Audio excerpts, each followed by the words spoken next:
Hello friends, मेरा नाम है रमन पांडे और मैं आईआईटी दिल्ली से बीटेक कर रहा हूँ। मैंने क्लास 12th बोर्ड्स में 98.25% अचीव किए थे। टीचिंग मेरा पैशन है और ये हमारा पहला वीडियो है इस चैनल पे। Hope you like it. तो चलिए, आज हम लोग पढ़ने वाले हैं इंडक्टिव इफेक्ट। इंडक्टिव इफेक्ट की डेफिनेशन क्या होती है, आइए देखते हैं।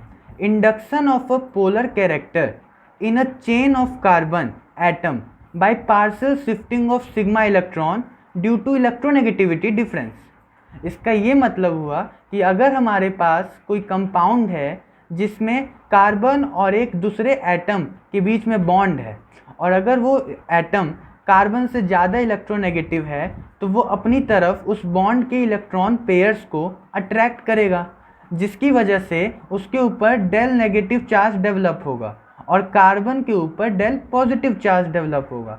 इसी को कहते हैं इंडक्टिव इफेक्ट। इस इंडक्टिव इफेक्ट में कुछ इंपॉर्टेंट पॉइंट्स देखते हैं। आइए, पहला पॉइंट है परमानेंट इफेक्ट।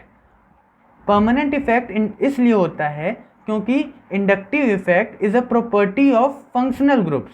जब तक उस कंपाउंड में वो फंक्शनल ग्रुप प्रेजेंट रहेगा तब तक ये इफेक्ट रहेगा, इस वजह से ये एक परमानेंट इफेक्ट है। दूसरा इफेक्ट है डिस्टेंस डिपेंडेंट इफेक्ट। इसका ये मतलब होता है कि जैसे जैसे हम लोग उस अटैच्ड ग्रुप से दूर जाएंगे वैसे वैसे उसके ऊपर जो पॉजिटिव चार्ज डेवलप हो रहा था वो डिक्रीज होगा। जैसे फर्स्ट पोजीशन पे जो कार्बन है उसके ऊपर डेल 1, सेकेंड पे डेल 2, थर्ड पे डेल 3 का ऑर्डर होगा del 1 greater than del 2 greater than del 3। तीसरा पॉइंट है कि ये ऑपरेट करता है केवल सिग्मा बॉन्ड्स में, मतलब कि इंडक्टिव इफेक्ट को देखने के लिए हमारे पास एक अनसैचुरेटेड कंपाउंड होना चाहिए, मतलब कि हम लोग के पास केवल सिग्मा बॉन्ड्स होने चाहिए, पाई बॉन्ड्स नहीं होने चाहिए। उसके बाद हम लोग के पास चौथा पॉइंट है कि क्योंकि ये एक डिस्टेंस डिपेंडेंट इफेक्ट है, आफ्टर थर्ड और फोर्थ कार्बन एटम हम लोग इसके इफेक्ट को निगलेक्ट कर सकते हैं।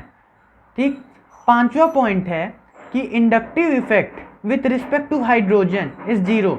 इसका मतलब ये हुआ कि हम लोग जितने भी कंपाउंड्स या ग्रुप्स का इंडक्टिव इफेक्ट देखते हैं या मेज़र करते हैं उन सबको हम लोग मेज़र करते हैं with respect to hydrogen. Hydrogen को हम लोग ज़ीरो मानते हुए उससे अधिक या उससे कम इंडक्टिव इफेक्ट को मेज़र करते हैं।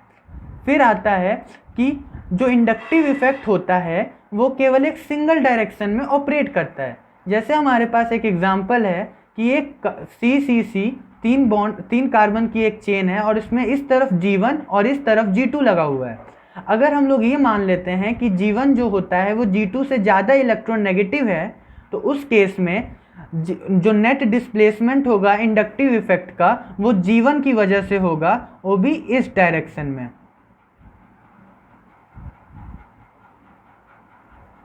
आइए देखते हैं टाइप्स ऑफ इंडक्टिव इफेक्ट्स। तो इंडक्टिव इफेक्ट्स दो टाइप्स के होते हैं, पहला है प्लस आई इफेक्ट और दूसरा है माइनस आई इफेक्ट। तो प्लस आई इफेक्ट को देखने के लिए हम लोग को एक इलेक्ट्रॉन डोनेटिंग ग्रुप चाहिए। जैसा कि हम लोग के पास यहाँ पे एक इलेक्ट्रॉन डोनेटिंग ग्रुप है तो वो अपने इलेक्ट्रॉन्स को कार्बन की तरफ दे रहा है, तो यहाँ पे कार्बन के ऊपर डेल नेगेटिव चार्ज डेवलप हो रहा है, और यहाँ पर भी डिस्टेंस डिपेंडेंट इफेक्ट की वजह से del 1 greater than del 2 greater than del 3 होगा। सिमिलरली अगर हम लोग माइनस आई इफेक्ट की बात करें तो यहाँ पर एक इलेक्ट्रॉन विथड्रॉइंग ग्रुप होना चाहिए। इलेक्ट्रॉन विथड्रॉइंग ग्रुप अपना इलेक्ट्रॉन पेयर्स को अट्रैक्ट करेगा, जिसकी वजह से यहाँ पे डेल पॉजिटिव चार्ज डेवलप होगा, और डिस्टेंस डिपेंडेंट इफेक्ट की वजह से यहाँ पे del 1 greater than del 2 greater than del 3 है। अब हम लोग यहाँ पे सीरीज देखेंगे जो कि बताती है कि इंडक्टिव इफेक्ट का ऑर्डर क्या है। तो माइनस आई इफेक्ट के लिए ये सीरीज आपको याद होनी चाहिए ताकि कोई भी प्रॉब्लम को आप लोग डायरेक्टली टैकल कर सकें। तो आइए देखते हैं ये सीरीज क्या है। सबसे पहले NF3+, फिर NR3+, NH3+, NO2, SO3H, cyanide group, CHO, COOH, fluorine, chlorine, bromine, iodine, OR, OH, C triple bond C, phenyl and C double bond C, and then hydrogen. Hydrogen को हम लोग ज़ीरो मान के चलते हैं। तो इसमें अगर हम लोग किसी भी दो को कंपेयर करें, जैसे कि अगर हम लोग NF3+ और NR3+ को कंपेयर करते हैं तो क्योंकि नाइट्रोजन दोनों में कॉमन है, हम लोग इसको नहीं देखेंगे, हम लोग केवल फ्लोरीन और आर को कंपेयर करेंगे। तो फ्लोरीन जो होता है वो आर से ज़्यादा इलेक्ट्रोनेगेटिव होता है और इस वजह से वो ज़्यादा माइनस आई इफेक्ट शो करता है। सिमिलरली अगर हम लोग फ्लोरीन और क्लोरीन को कंपेयर करें तो फ्लोरीन क्लोरीन से ज़्यादा इलेक्ट्रोनेगेटिव होता है और इस वजह से इसका माइनस आई इफेक्ट ज़्यादा होता है। देन हम लोग प्लस आई सीरीज़ देखें अगर, तो प्लस आई सीरीज़ है CH2 minus greater than NH minus than O minus COO minus 3 degree carbon 2 degree and then 1 degree. उसके बाद अगर हम लोग के पास आइसोटोप्स ऑफ हाइड्रोजन का कंपैरिजन करें तो सबसे ज़्यादा ट्राइटियम का होता है, देन ड्यूटीरियम का और उसके बाद प्रोटियम या फिर नॉर्मल हाइड्रोजन का। अब इसमें अगर हम लोग कंपैरिजन करें तो जैसे कि CH2 माइनस का greater than NH minus given है, तो ऐसा क्यों हो रहा है? हम लोग के पास हाइड्रोजन दोनों में कॉमन है, डिफरेंट क्या है? Carbon and nitrogen.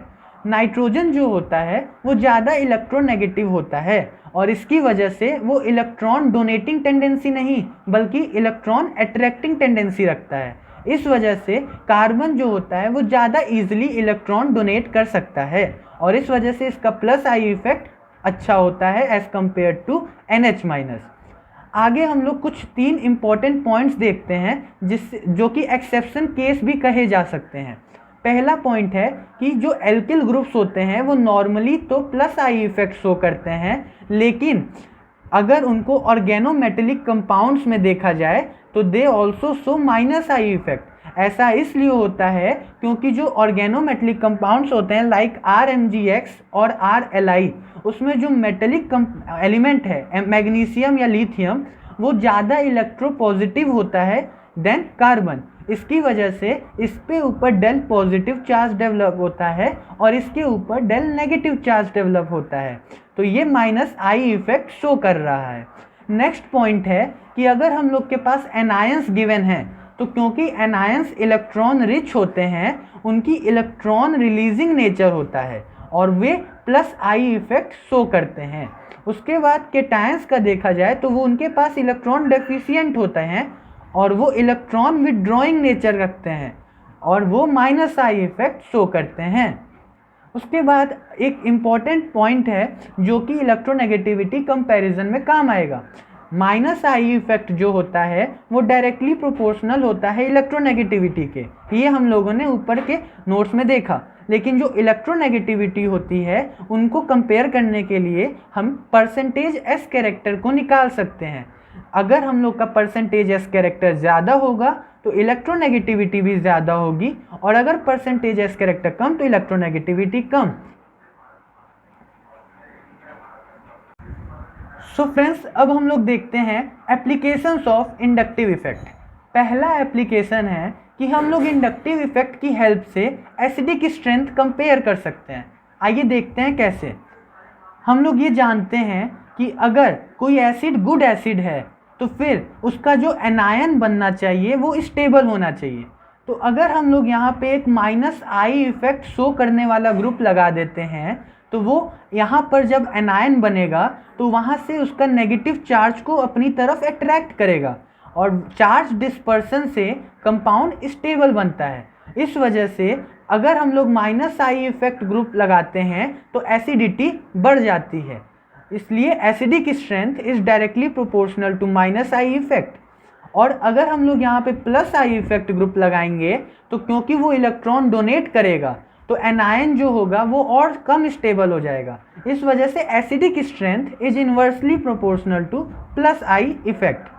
अब एसिडिक स्ट्रेंथ जो होता है वो हाइड्रोजन कंसेंट्रेशन से रिलेटेड होता है डायरेक्टली, मतलब अगर हम एसिडिक स्ट्रेंथ को बढ़ाएंगे तो हाइड्रोजन कंसेंट्रेशन भी बढ़ेगा और पीएच जो होता है वो घटेगा। सिमिलरली अगर एसिडिक स्ट्रेंथ बढ़ाएंगे तो Ka की वैल्यू बढ़ेगी और pKa की वैल्यू घटेगी। आगे हम लोग देखते हैं कि अगर हमें किसी भी 3-4 कंपाउंड्स का एसिडिक स्ट्रेंथ का ऑर्डर लिखना है then we use DNP rule. DNP rule follow करके हम किसी भी कंपाउंड्स के एसिडिक ऑर्डर को लिख सकते हैं। DNP का फुल फॉर्म है डिस्टेंस, नंबर एंड पावर। आइए देखते हैं इसका एक एग्जाम्पल। जैसे कि इस कंपाउंड में ये वाला जो पोर्शन है और ये वाला पोर्शन दोनों में कॉमन है, तो इनको हम लोग नहीं देखेंगे, हम लोग केवल उन पार्ट को देखते हैं जो कि दोनों में डिफरेंट हो। तो इस केस में फ्लोरीन और NO2 डिफरेंट है, तो फ्लोरीन और NO2 में किसका माइनस आई इफेक्ट ज़्यादा होता है? NO2 का माइनस आई इफेक्ट फ्लोरीन से ज़्यादा होता है, और इस वजह से इसकी एसिडिटी इससे ज़्यादा होगी। उसके बाद दूसरा एग्जाम्पल है ये, इसमें हम लोग कॉमन पार्ट को इग्नोर करें तो डिफरेंट पार्ट है क्लोरीन क्लोरीन और यहाँ पे फ्लोरीन। अब हम लोग को इस हिसाब से माइनस आई इफेक्ट ऑर्डर देखने पर फ्लोरीन क्लोरीन से आगे होता है, लेकिन क्योंकि यहाँ पे हम लोग 2 क्लोरीन का यूज़ कर रहे हैं, वहाँ पे 2 माइनस आई शो होगा और यहाँ पर केवल 1 माइनस आई शो होगा। इसकी वजह से ये वाला कंपाउंड ज़्यादा एसिडिक होगा एज कंपेयर टू दिस। अब हम लोग दूसरा एप्लीकेशन पढ़ेंगे जिसमें हम लोग पढ़ेंगे कि बेसिक स्ट्रेंथ कैसे निकाली जा सकती है यूजिंग इंडक्टिव इफेक्ट। जो बेसिसिटी होती है वो डायरेक्टली प्रोपोर्शनल होती है प्लस आई इफेक्ट के, just inversely relation to acidic characteristic. तो अगर हम लोग किन्हीं 3 कंपाउंड्स को लें जैसे कि RNR, RNHR और RNH2, तो क्योंकि हम लोग जानते हैं कि जो R ग्रुप होता है वो प्लस आई शो करता है, तो यहाँ पर 3 प्लस आई शो करने वाले ग्रुप्स हैं, यहाँ पर केवल 2 प्लस आई शो करने वाले ग्रुप्स हैं और यहाँ पर केवल 1 प्लस आई शो करने वाला ग्रुप है। इस वजह से इसकी बेसिसिटी सबसे ज़्यादा, उसके बाद ये 3 degree greater than 2 degree greater than 1 degree. लेकिन एक चीज़ इम्पॉर्टेंट है कि ये केवल गैसियस मीडियम के लिए होता है। अगला एप्लीकेशन है, हम लोग इंडक्टिव इफेक्ट से stability of carbocation, carbon ion और फ्री रेडिकल भी चेक कर सकते हैं। जैसा कि हम लोग जानते हैं जो चार्ज कम करे उससे प्रोपोर्शनल, इसका मतलब ये हुआ अगर हम लोग कोई ऐसा ग्रुप लगाएं जिससे चार्ज ऑन द कार्बन कम हो या फिर डिस्पर्स हो तो उससे उसकी स्टेबिलिटी बढ़ती है, क्योंकि कार्बोकेटायन में पॉजिटिव चार्ज है। अगर पॉजिटिव चार्ज को कम करना है तो हमें उसको इलेक्ट्रॉन्स देने होंगे, तो इस वजह से कार्बोकेटायन और सिमिलरली फ्री रेडिकल में स्टेबिलिटी जो होती है वो प्लस आई के प्रोपोर्शनल होती है, क्योंकि जब हम लोग प्लस आई ग्रुप्स लगाते हैं तो दे डोनेट इलेक्ट्रॉन्स टू कार्बोकेटायन और इसकी वजह से यहाँ का पॉजिटिव चार्ज डिक्रीज होता है और स्टेबिलिटी बढ़ जाती है। और जब हम लोग कार्बन आयन की बात करें तो यहाँ पे क्योंकि नेगेटिव चार्ज है तो इसको डिक्रीज करने के लिए हम लोग को इससे इलेक्ट्रॉन्स लेने होंगे, तो यहाँ पे stability directly proportional to minus I effect और inversely proportional to plus effect होती है। जैसे कि अगर हम लोग यहाँ पे 3 माइनस आई ग्रुप्स लगा दें तो ये यहाँ से इलेक्ट्रॉन लेंगे और इसका माइनस चार्ज डिक्रीज करेंगे और इसकी स्टेबिलिटी इंक्रीज हो जाएगी। आइए देखते हैं एक क्वेश्चन जिससे आपके सारे कॉन्सेप्ट्स क्लियर हो जाएंगे। देखिए पहला क्वेश्चन है जहाँ पे हम लोग को कंपेयर स्टेबिलिटी करनी है। तो पहला पार्ट ये है, दूसरा ये, तीसरा ये, चौथा ये एक पार्ट जो है वो चारों में कॉमन है, तो कॉमन पार्ट को हम लोग इग्नोर करते हैं, हम लोग केवल उन पार्ट को देखेंगे जो कि डिफरेंट है। तो यहाँ पे कुछ भी नहीं है, यहाँ पर एक मेथिल है, यहाँ पर एक CD3 है और यहाँ पे CT3 है। D और T जो हैं वो आइसोटोप्स ऑफ हाइड्रोजन हैं। तो जैसा कि हम लोग जानते हैं कि सबसे ज़्यादा प्लस आई इफेक्ट CT3, फिर CD3 और फिर CH3 करेंगे, और क्योंकि यहाँ पे एक कार्बोकेटायन है तो कार्बोकेटायन की स्टेबिलिटी प्लस आई के डायरेक्टली प्रोपोर्शनल होती है, तो जो जितना ज़्यादा प्लस आई शो करेगा उतनी ज़्यादा स्टेबिलिटी होगी।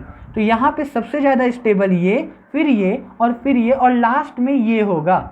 उसके बाद हम लोग के पास दूसरा क्वेश्चन है जिसमें हम लोग को स्टेबिलिटी ऑफ कार्बन आयन बताना है। तो क्योंकि कार्बन आयन की स्टेबिलिटी के लिए हम लोग माइनस आई ग्रुप्स ढूंढते हैं, तो यहाँ पर सबसे ज़्यादा माइनस आई शो करने वाला कौन सा ग्रुप है? तो NO2 जो है वो माइनस आई शो करता है, Cl माइनस शो करता है और फ्लोरीन भी माइनस शो करता है, लेकिन CH3 तो प्लस आई शो कर रहा है, तो ये तो अपने आप सबसे कम स्टेबल हो जाएगा। अब इन तीनों में हम लोग कंपेयर करेंगे, तो सबसे ज़्यादा कौन माइनस आई शो करता है? ऑर्डर के हिसाब से देखें तो सबसे ज़्यादा NO2, फिर फ्लोरीन और फिर क्लोरीन शो करते हैं, और इस वजह से सबसे ज़्यादा स्टेबल C होगा, फिर A होगा, फिर बी, और क्योंकि ये प्लस आई ग्रुप था तो ये सबसे कम स्टेबल होगा D. Hope you like this video and please don't forget to subscribe and share this video. Thank you for watching this video.